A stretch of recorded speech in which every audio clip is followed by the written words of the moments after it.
of the Curriculum and Pedagogy Department at the University of Auckland. And I was looking at her biography on her university website. She has 13 doctoral students that she's working with right now. So she is someone who understands the life of doctoral students. And we're very fortunate to have her here. She's working as a collaborator with the Now Play project. And we have planned some papers that we're going to work on. And there are a lot of interesting differences between the way that curriculum and the enactment of curriculum are played out in New Zealand as compared to Ontario. So that's sort of the goal of our paper, is to show the world what we can learn from both environments. And we're going to learn from Judy today as she talks about her research. So I'll turn things over to you, Judy. I would say kia ora tātou. It means hi everyone in Māori, and it's a very common New Zealand greeting. So much so that the other year I was in Turkey, in Istanbul, and when they notice, they say, "You're New Zealand?" Kia ora, they say, because the New Zealanders in the First World War fought the Turks on the Gallipoli Peninsula, and a huge bond is formed between the two countries. And so when they find out you're New Zealand, they say kia ora, which is the Maori word for hello. And so it's just a normal sort of greeting. Now, as Shelley said, graduate students are a big part of my life, so much so that I don't do any teaching anymore. I simply supervise doctoral students. I had 4 graduate just there in May, which was lovely, all in the one ceremony. And so graduate students today, there's a subtext in this talk for you, and the subtext is really ways of working in research contexts.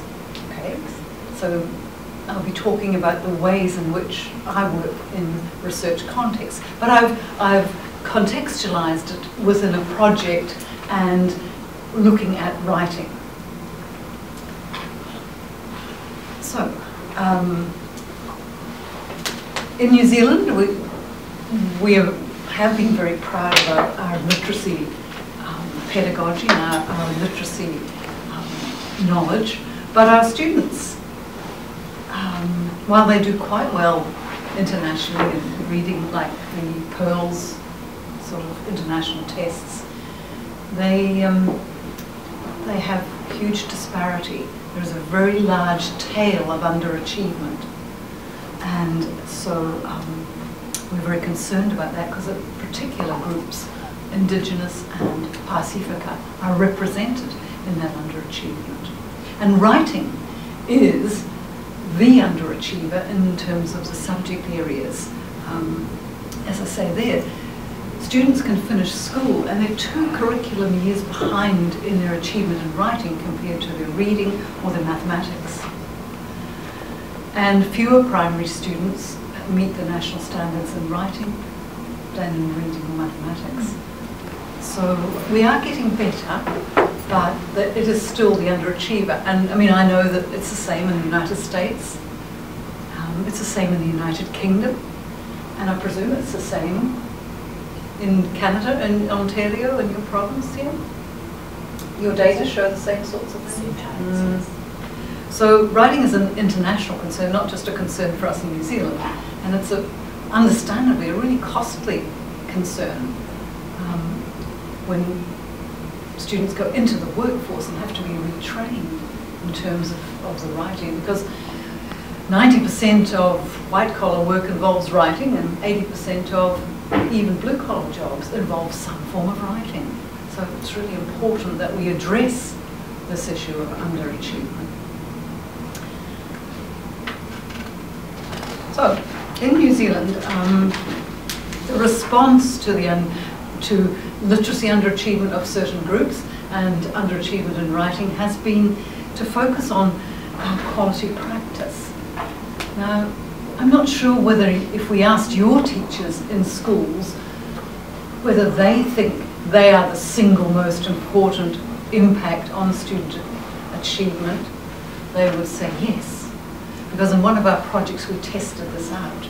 We gave 100, we said, here's some things that might have an impact on students' achievement in reading and writing. And it had the home context, the students' abilities themselves, the teacher, the school. And we said, can you make that add to 100%? What proportion you, the home, the child, him or herself, and the school? And we found that at the beginning of our literacy project, teachers didn't think they had a very big impact. They thought someone else did. And we know the research says that teachers are the single most important influence on students' achievement. By the end of the project, when they saw the difference they made, they changed their minds about that. And it was much nearer to 60 or 65% of that 100 was in their control. Very interesting. So we have best evidence synthesis on quality teaching and learning for diverse learners that emphasises that teachers are what make the difference. So teachers need opportunities for ongoing learning. That's why probably many of you are back in graduate school. Because the nature of knowledge is changing rapidly, especially about pedagogy, and especially about pedagogy in writing. The nature of the knowledge changes. The nature of literacy itself changes, especially in the writing area. We've had all sorts of digital tools that change the nature of writing. And the nature of the student population that are in front of us is constantly changing. Now, I don't know your city, but in my city, in the last 20 years, the student population in front of teachers has changed markedly. New Zealand accepts refugees, and so from Africa and from the Middle East. We have Southeast Asian immigrants. We have immigrants from the Pacific, where we have a special relationship. And so our schools are incredibly multicultural. And by 2020, there's 60% of the students in our schools in our large city will be Māori or Pasifika. And they have a very high birth rate. So teachers need opportunities to upskill because those students in front of them are changing. And so our policy response is to provide high quality professional development and access to high quality resources and tools for teachers. And I will talk a little bit about those as we go through. Maybe just a little bit of context, because what happens in classrooms is influenced by the wider context. Absolutely. In New Zealand, our schools are independent. They hire and fire. They choose their principal. The Board of Trustees, who represent local parents, actually select the principal, and with the principal's help, they select the staff. They have their own operational budget, which they can spend as they like, other than salaries, which are paid centrally. And the upshot of this is that the ministry actually have little direct information about what happens in schools. You might find that unusual, but your Ministry of Education here, how much information do they have about what happens in schools? Ours has very little. So they often commission us to, as university researchers, to actually evaluate a project they've had, or go in and do some research alongside a project so that they can actually get a lens on what's happening and how that project is going. They do have some data now for the last couple of years because schools have to report against national standards, but that is relatively recent. In mathematics, reading and writing, the schools have to report the percentages of students who are achieving the standard and above the standard and below the standard. But that's the sum total of the information that they routinely get. And so I've been a joint PI on a number of research projects with my colleague Helen Timperley, whose work I have to acknowledge because the project I talk about today, we were jointly PIs on that. And the ministry wanted to know what was actually happening with this project. But we're a small system. I we're the size of Vermont in the US, Scotland in the United Kingdom, or Norway, really quite small. And so we work with ministry people, with schools, with leaders in schools, because, well, they say in New Zealand everyone's only one step removed. You always know someone else's cousin or something like that. So everybody knows everybody else. And so we build relationships with those people and work collaboratively with sometimes multiple stakeholders on projects. And we give advice. So when the first data writing appeared and looked so bad, the ministry asked me to do a scoping report on writing. I wish I had known everything I know now when I did that report, but never mind. And also, when the minister got 2 lots of national standards, she said she invited 2 or 3 academics just to look at those and tell her what they showed, for example, because we're not in her department. We give her an independent view of what those data show. So I'm just saying that our relationship is perhaps a little different to other international players in this. Oops. Okay. So what do I want to do today? I want to examine through a couple of research studies the implementation of a particular model of school-wide professional development. So this is professional development where the whole school participates, from the principal downwards. And in the low ones did so much better. But indeed, those effects were still there. And the interesting thing was, and you might be able to shed some light on why you think this is, because I've got some hypotheses.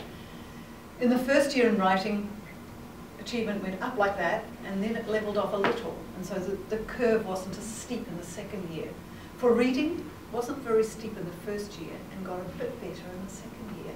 Completely the opposite to writing. I thought about that for a long while. And then I reasoned that New Zealand teachers have very good grounding when they're trained and when in reading. And so they already know a lot. So you need to take on board very sophisticated new knowledge to make a difference. You're already doing quite a good job in reading. So that's why it was just small. And then when they got on top of the quite sophisticated knowledge, it took off. Whereas in writing, teachers would freely admit, we don't know a great deal. And so any professional learning made a huge difference. And then it gets more complex and it leveled off a little because the level of engagement and learning needed becomes much more sophisticated. So I thought that was quite interesting. By the way, feel free to stop me at any time. This is not, it's not like the juggernauts wound up and going. I'm happy to answer questions. So let's just look at 2 studies. We not only have ways of working with stakeholders in projects, with the ministry, with the schools and so on, but we have ways, I'll call them defensible ways, of collecting data about what we're interested in when it's in a school-based context. So if we're interested in teacher knowledge and transfer to practice, that's actually quite a hard it's quite a hard thing to get data on. What do?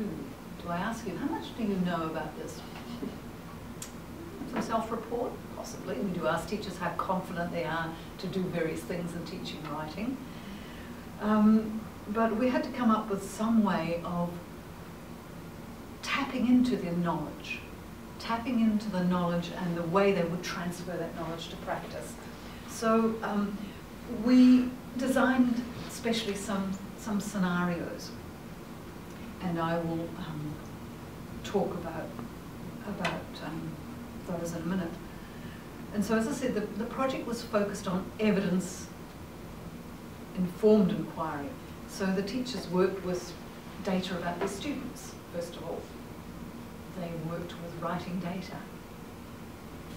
And then they worked with data about their own knowledge and practice. And the scenarios were a means of diagnosing their knowledge and their knowledge as applied to practice. Something that was relevant to them that they could use in their professional learning communities, they could use to discuss further, and they could then transfer into something like lesson study. They were a reasonably authentic context to display your knowledge and to reflect on how much you knew, which was the purpose of them. Not just for me to collect data about what you know, but for you to actually, as you're responding, to reflect on what you know. Their practice, by the way, was examined through structured observations and subsequently co-constructed analyses of those observations. So these two studies arose out of an earlier study which showed that you can actually work with teachers and they get so much better at interpreting data.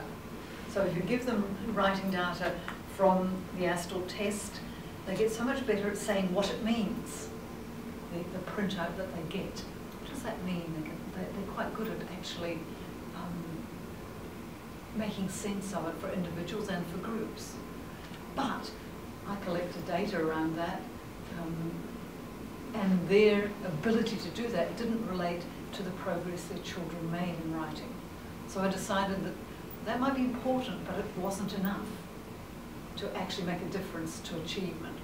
So I wanted to explore further the relationship of when you have these data and you understand what they mean about the students in front of you, what do you have to know to make really good use of them? And so that's what these studies were about. So I'll tell you just briefly. The first one had two components.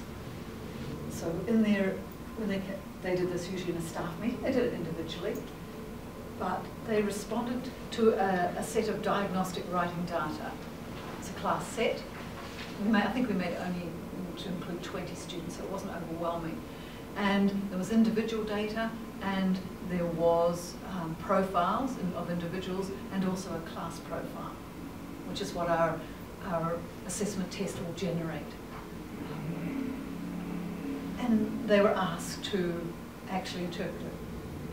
We usually say something like, you know, you have a new colleague, a new junior colleague who's just joined the school, and she's suddenly got this set of class data and doesn't know what to make of it. How would you help her? What would you say this data tells her? And so they wrote what they thought the data showed. And then they had to respond to a description of classroom practice, a little vignette where you describe the classroom practice of a teacher. Wasn't very, if we'd been sophisticated, we would have had lots of video clips and so on, but we weren't. And it was, you know, this was over 100 schools and umpteen teachers. So we just had descriptions on text. And they had to view the practice in the light of the data that they just interpreted. This teacher was responding in the practice to the data. And they had to, for each aspect of practice, we had different dimensions of practice, like explicit teaching, the appropriateness of learning intentions, their interaction with students, and so on.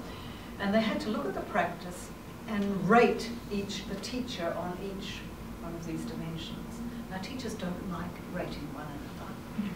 We actually weren't interested in the ratings at all, because the second thing they had to do was, why did you rate it?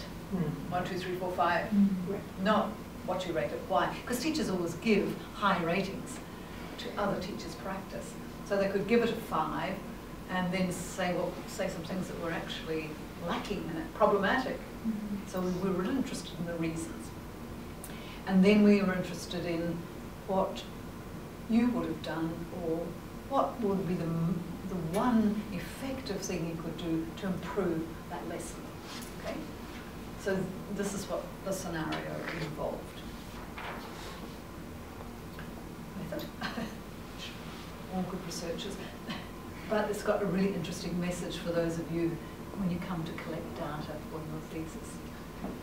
There are 17 schools involved, so it was in a region rather than across New Zealand. And we got data at 3 time points. And those are the ends at the 3 time points of teachers. But only 33 had all the time points and the associated student achievement data. How do you like the mortality rate on that? Okay, so the size of the sample originally is quite big, and it reduces when you have 3 time points. You've got teachers got to have, you have the same teachers. A third might leave the schools, and so on. And they had to have the student achievement data as well. But they may have gone back to teach new entrants, and there were no normative data for new entrants because they're the kids just coming into school. So couldn't follow them. Okay, so then the data were interpreted in terms, first, you know, the data was a little bit, but you had to interpret the data. First of all, just score it in terms of accuracy. Did you interpret it accurately? And secondly, were your interpretations referenced back to the data? Or did you just say, this shows a high level of performance, not telling me what data told you that? So you got sort of scored, you got more if you gave me the reason, what data it was that led you to that conclusion. And then the aspects of practice, the reasons were scored. And that, I got experts to do this, expert practitioners to help me do this. And so some answers were only partly correct. They didn't get to the crux of the issue. So for example, the one on teacher interaction, they read what the teacher was doing, how it was described in the scenario, and that their response to why they rated it only 3 was that the teacher interaction was limited. It was too generalized. Well, I don't know what that means really. So they only get perhaps one point as a score for that because it was limited. And it was quite general. You know, they were perhaps saying things like the usual, oh, well done. But it didn't get to the crux of the problem. The major issue was that the main focus of the interaction and of the feedback didn't relate to what the teacher was intending in terms of student learning. And only the more the more attuned teachers actually picked up on that. You know, it's all very well to understand the data, but your interaction and your feedback have to relate to what it was you intended them to be learning that you got from these data. So that was quite a complex scoring procedure. All of this is very time-consuming. It's probably not the best for a doctoral thesis. It's a lot of time. And if you don't have people you can pay to do it for you, it's probably not ideal. But the actual method is an interesting one to pursue. Okay, so they scored. We got actually high inter-rater reliability from my experts who helped me do this. So what we do is crunch the numbers. I don't know how many of you are number crunchers, but I expect, as everywhere, you have to do some quantitative work in your doctoral courses. Shall I explain to the learner might help to move from where he's at to where he wants to be. So that's a published study though. It's been worked through. You can see how you take time to work through these things. And so just to talk a little bit more about what I think built teacher knowledge in writing, which I had tapped in those 2 tools, those 2 different scenarios. I think it was the use of what we call SMART tools. I think the SMART tools was first used by a psychologist called Norman. And I think Jim Spillane has picked it up and so on. These are tools which have a really sound theory of the task encapsulated within them. So we have 2 or 3 SMART tools in New Zealand. One of them is called Literacy Learning Progressions. And it lays out for teachers what you might notice in both the child's behaviour and in the sample of writing if the child were at different levels of the school year or school curriculum. So if they're in year 1, year 2, year 3, year 4, what you might expect to see if they're at that level, and what you might expect to hear in their responses, and what you might expect to see in their writing. And those progressions go right to year 10. And so teachers have an idea of what's the developmental course of writing, and what should I be looking for and noticing in my year 4 writers. I did some research around this and found that teachers found this an incredibly useful tool. They said, now we can get the bigger picture, not just the year 4 standards or whatever. We can get a bigger picture of where they've come from, where they should be moving to. I think the other thing that built teacher knowledge was moderation processes of writing, because to find out the needs of the students, they had to moderate all of the samples of writing. And lots of discussion around those with their colleagues. And again, using those very detailed scoring rubrics that I described. Incidentally, they have actually now gone to a one-size-fits-all, which I think is terrible, but you won't go. Like the 6 tray or whatever it is, a rubric that describes any writing for any purpose. It's just a generalized rubric. But they had these very detailed rubrics which built knowledge about the sorts of language features you would expect to see in instructions. The fact that you'd expect to see imperatives. And teachers hadn't really thought about it like that. What's an imperative, first of all? Some would say to their colleagues, to the one next to them, what's an imperative? Because if you haven't studied languages, you might not know what an imperative is. And so the detailed rubrics built a lot of knowledge. And the other thing that built knowledge was, and I haven't touched much on this today, but our facilitators engaged in the sort of feedback that was principled. So they engaged in what we call in New Zealand learning conversations with the teachers after they observed it. Well, before they observed their practice, first of all, they came to an agreement about what it is we're actually going to be looking at today. So I don't just come in and observe you. I negotiate, first of all, what it is that we're going to focus on today. And then I make sure that we share an understanding of what quality practice would look like. Because if I have a different understanding to you, and I observe your class, and then give you some feedback, and your understanding about what is good practice is quite different, you aren't going to hear anything. We're going to be on just 2 different levels. So they engaged in conversations where they had shared understanding, first of all, and then they observed, and the feedback was focused on what it was they'd agreed they'd focus on, and the construction of what you might do next was something that the teacher had input into. So too often when coaches come in to watch something, they then afterwards tell you as a teacher what it might be good to do, give you a sort of a solution. But these facilitators worked on getting solutions that were co-constructed. And the teacher was then much more likely to uptake, to actually enact the solution, and to have the process by which they could next time do it for themselves and actually self-regulate. So that was another thing that we hypothesized, and as you can see, Parr, Meisel, and Template under review is where I've looked at the actual acts of facilitation in relation to teacher learning and so on. Okay, so a learning project from the minister, who gave us 2 years, and the cabinet, right down through the project leaders and the facilitators.